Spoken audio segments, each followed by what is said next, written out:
रतलाम जिला पंचायत सदस्य वार्ड क्रमांक 11 के भाजपा उम्मीदवार रितेश जैन तो वहीं कांग्रेस से राजेश भरावा मैदान में हैं। दोनों ही पार्टी के उम्मीदवार दमखम से अपने चुनाव के प्रचार प्रसार में लगे। इस वार्ड का मुकाबला रोमांचक होने वाला है, क्योंकि एक तरफ भाजपा उम्मीदवार रितेश जैन है तो वहीं दूसरी तरफ कांग्रेस के उम्मीदवार राजेश भरावा मैदान में हैं। भरावा के समर्थक बताते हैं कि भरावा जैन पर भारी हैं, क्योंकि वह शुरू से ही किसानों के मुद्दे को उठाते आ रहे हैं।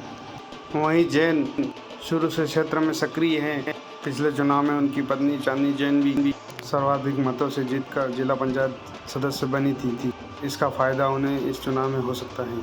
दोनों उम्मीदवारों ने क्या कहा, आइए आपको सुनवाते हैं। गांव की सरकार का जो चुनाव हो रहा है, गांव में जो लोग लुभावने वादे कर लोगों को गुमराह कर चुनाव जीत के चले जाते हैं, उसके बाद वापस उस गांव की तरफ पलट के नहीं देखते हैं। एक तरफ गांव का जो विकास के प्रति भावना है और दूसरी तरफ जो जनप्रतिनिधि चुनाव जीत के जाते हैं और विकास की जो बात करके जाते हैं वो वापस पलट के नहीं आते हैं। इन दो मुद्दों को लेकर मैं जनता के बीच जा रहा हूँ। मैं लगातार किसानों की आवाज़ बुलंद करने में 2017 से किसान आंदोलन से लगाकर कई आंदोलन मैंने किसानों की आवाज़ को बुलंद किया, युवाओं के लिए लड़ा हूँ। और गांव के विकास और तस्वीर की बात होती है तो वो गांव का बेटा ही समझ सकता है। एक तरफ मेरे सामने व्यापारी है, दूसरी तरफ मैं गांव का किसान का बेटा हूं। अब ये बात लोग तुलना कर रहे हैं कि गांव की बात कौन उठा सकता है। लोकतंत्र की व्यवस्था में दलाल और भ्रष्ट लोग कभी भी गांव का भला नहीं कर सकते। मेरे सामने जो चुनाव लड़ रहे हैं उन्होंने खूब अपने रिश्ते नातों को, जो लोगों की आम जनता की योजना थी उसका लाभ दिया। प्रधानमंत्री आवास तक उन्होंने अपने परिवार को दी। कई लोगों से चंदा वसूली करी।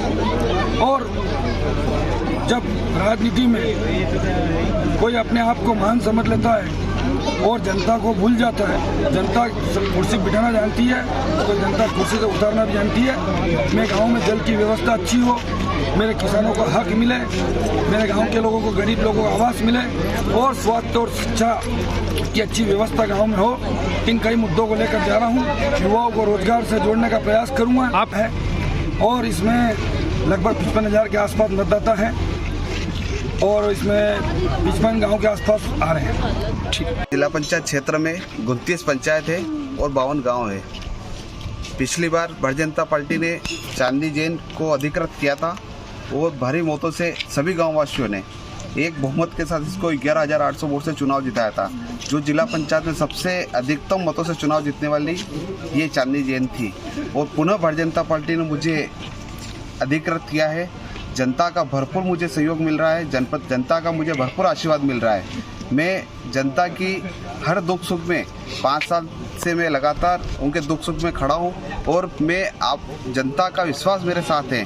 जनता के लिए मैं हर तत्पर से उनके साथ दुख सुख में मैं 5 साल पुनः खड़ा रहने के लिए आया हूं। इस क्षेत्र में प्रमुख मुद्दे 2-3 है। जो लसुड़िया नाती में अभी खड़ा हूं, जो लसुड़िया नाती आज से 7 साल पहले बहुत कम लोग जानते थे कि लसुड़िया नाती में है। कुछ लोग यहाँ आते थे, परंतु आज ये 2 लाइन रोड बनने से लसुड़िया नाती में अधिकतम लोग जो आसपास के इसी रोड से निकलते हैं। जो आज ये गांव पूरा चमन हो चुका है। ऐसे कितने ही गांव पूरे चमन हो चुके हैं। आप बैराज की बात करें, जो रोजोट नदी जा रही है ठिकरिया से धतुरिया होते हुए बानीखेड़ी इधर, वहाँ पर 3 बैराज बन चुके हैं जो 2.5 करोड़ के, जो 20 किलोमीटर की रेंज में उस सभी लोगों को फ़ायदा मिल पा रहा है। अब कुछ मुद्दे और बचे हैं। जो 2 लाइन राकोदा से माऊखेड़ी से कंसे रियावन होते हुए कालूखड़ा 2 लाइन बची हुई है। एक और भीमाखेड़ी से मामटखेड़ा तालीदाना होते हुए कालूखड़ा होते हुए सेमलिया चिकलाना ढोडर तक 2 लाइन बची हुई है। तो ये बहुत जल्दी स्वीकृति और अग्रसर है।